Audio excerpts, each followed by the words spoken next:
kau berani berolok-olok.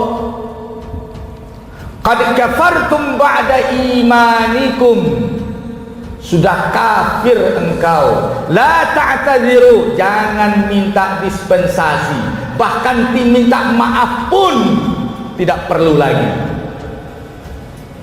La ta'tadziru, jangan minta i'tizar, dispensasi, klarifikasi, minta maaf, sudah tidak perlu. Qad kafartum ba'da imanikum, kau telah kafir dari imanmu.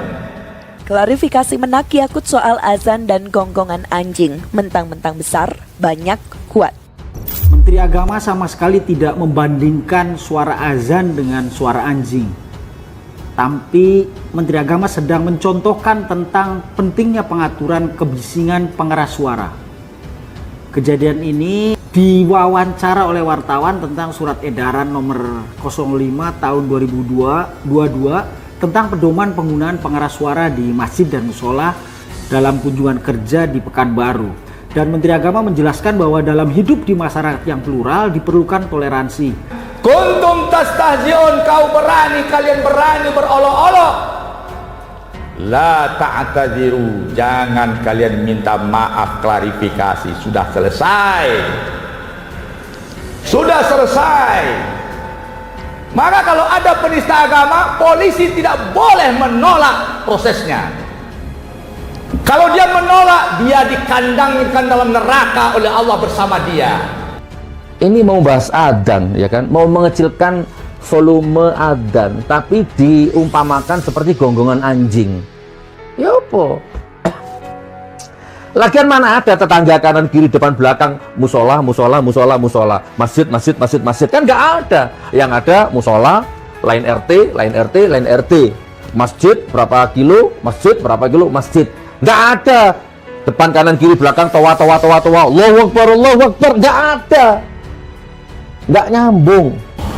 Ada pula kelompok yang spesialis bangga dengan berolok-olok dan menista agama. Na'udzubillah, tsumma na'udzubillah. Dia lebih bangga daripada kekuatan manusia yang melindunginya daripada kekuatan Allah Subhanahu wa ta'ala. Qul, katakan, abillahi wa ayatihi wa rasulihi kuntum tastahzi'un. Katakanlah, apakah dengan Allah, dengan Rasulnya, dengan ayatnya, yakni Al-Quran, ajaran. Tetangga kita ini, kalau kita hidup dalam satu komplek itu misalnya, kiri kanan depan belakang pelihara anjing semua. Misalnya, menggonggong dalam waktu yang bersamaan, kita ini terganggu nggak? Kalau membandingkan suara tua dengan suara gonggongan anjing itu tidak pantas. Tidak pantas. Inilah yang menimbulkan polemik, inilah yang menimbulkan kesalahpahaman. Artinya apa? Bahwa suara-suara ini, apapun suara itu ya, ini harus kita atur supaya tidak menjadi gangguan. Bagi saya tidak ada hubungannya itu antara suara tua masjid dengan suara anjing, tidak ada. Jadi Gus Yakut ini, Menteri Agama kita, menyampaikan suatu pernyataan yang akhirnya blunder.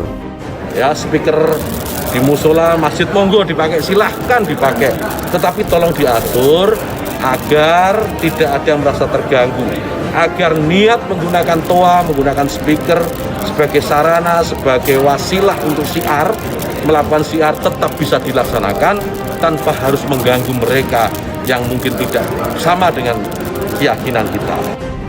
Ya kalau memang itu suara masjid, ya harus diatur. Cukup berbicara masalah suara yang di masjid itu. Contoh kapan dimulainya, kapan tidak, mungkin. Dan ini kita tidak. Kalau saya jangan selalu identikan antara muslim dan non muslim. Kalau menurut saya tidak seperti itu. Jangan sedikit-sedikit kalau ada suara masjid nanti yang terganggu yang non muslim. Ini salah penilaian kalau begitu caranya. Anggap Menak bandingkan suara azan dengan suara anjing. Mustafa Nahra, parah betul Pak Menteri. Politisi Partai Umat Mustafa Nahrawardaya mengkritik keras Menteri Agama atau Menak Yakut Khalil Qaumas. Pasalnya Mustafa Nahra menilai bahwa Menak telah membandingkan suara azan dengan suara anjing. Suara azan kok dibandingin suara anjing? Parah betul Pak Menteri. Demikian kata Mustafa Nahra melalui akun Twitter pribadinya. Dilansir dari berita yang ditanggapi Mustafa Nahra, Yakut Khalil Qaumas atau Gus Yakut menerbitkan surat edaran mengatur penggunaan toa di masjid dan musola. Dalam penjelasannya, Gus Yakut sempat memberikan contoh soal gonggongan anjing yang dapat mengganggu. Soal aturan azan, kita sudah terbitkan surat edaran pengaturan. Kita tidak melarang masjid musola menggunakan toa, tidak. Silahkan, karena itu syiar agama Islam. Demikian katanya di Gedung Daerah Provinsi Riau pada Rabu 23 Februari 2022.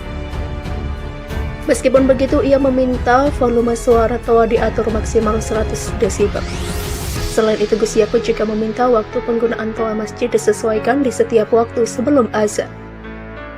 Aturan ini dibuat semata-mata hanya untuk membuat masyarakat kita semakin harmonis, meningkatkan manfaat dan mengurangi ketidakmanfaatan.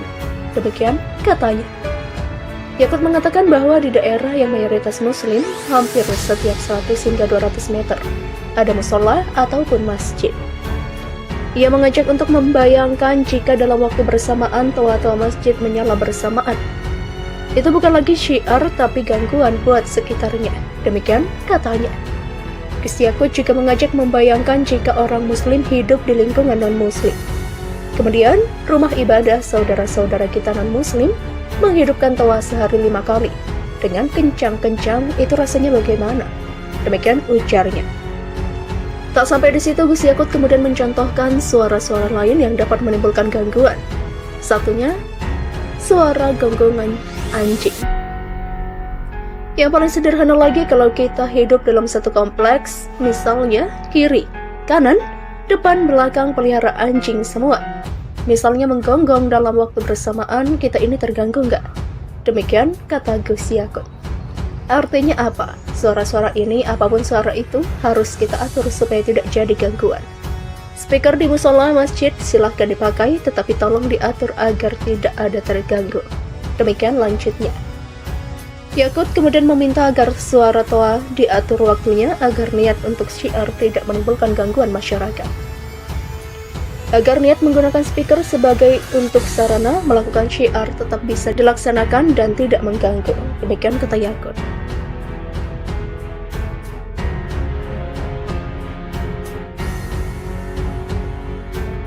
Tidak ingin umat Islam sewenang-wenang kepada umat beragama lainnya. Menak Yakut menjelaskan pernyataan itu dimaksudkan agar suara azan yang dikumandangkan melalui toa atau pengeras suara tidak mengganggu masyarakat yang bukan beragama Islam. Saya hanya berusaha sekuat saya menahan agar agama tidak menjadikan manusia sewenang-wenang terhadap manusia lain. Mentang-mentang besar, banyak, kuat, ujar dia. Kamis 24 Februari 2022 malam. Sosok yang akrab disapa Gus Yakut itu menyebutkan ada kesalahan penafsiran makna ucapannya dalam berbagai pemberitaan media massa. Hal itu pula yang kemudian memicu kegaduhan di tengah masyarakat. Dia mengaku selama ini mendapatkan masukan bahwa masyarakat bisa mentolerir adanya suara azan. Padahal sambungnya, sejatinya juga banyak diprotes masyarakat di luar umat Islam. Sayangnya judul pemberitaan gagal memaknai pesan kerukunan agar tidak saling mengganggu di antara manusia itu tidak tersampaikan dengan baik. Judul itu misleading dan tidak sesuai dengan fakta yang sebenarnya, kata politikus PDIP itu. Menak Yakut menegaskan pernyataannya tersebut sama sekali tidak ada unsur membandingkan kumandang azan dengan gonggongan anjing. Tidak ada kata membandingkan atau mempersamakan antara azan atau suara yang keluar dari masjid dengan gonggongan anjing, pungkasnya. Untuk diketahui, pernyataan azan dan gonggongan anjing itu disampaikan Menak Yakut dalam kunjungan ke Pekanbaru Riau pada Rabu 23 Februari 2022. Akibat pernyataannya itu, Menak Yakut langsung panen kecaman dan cibiran. Bahkan, ia diharamkan menginjak tanah Sumatera Barat dan tak akan diterima masyarakat Minangkabau. Di sisi lain, pernyataan Menak Yakut juga berbuah laporan polisi.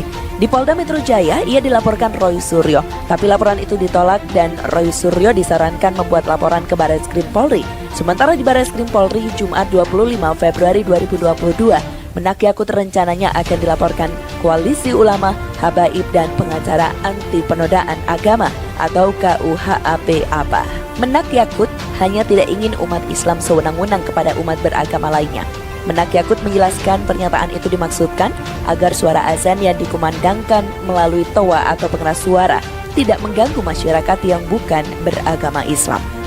Saya hanya berusaha sekuat saya menahan agar agama tidak menjadikan manusia sewenang-wenang terhadap manusia lain.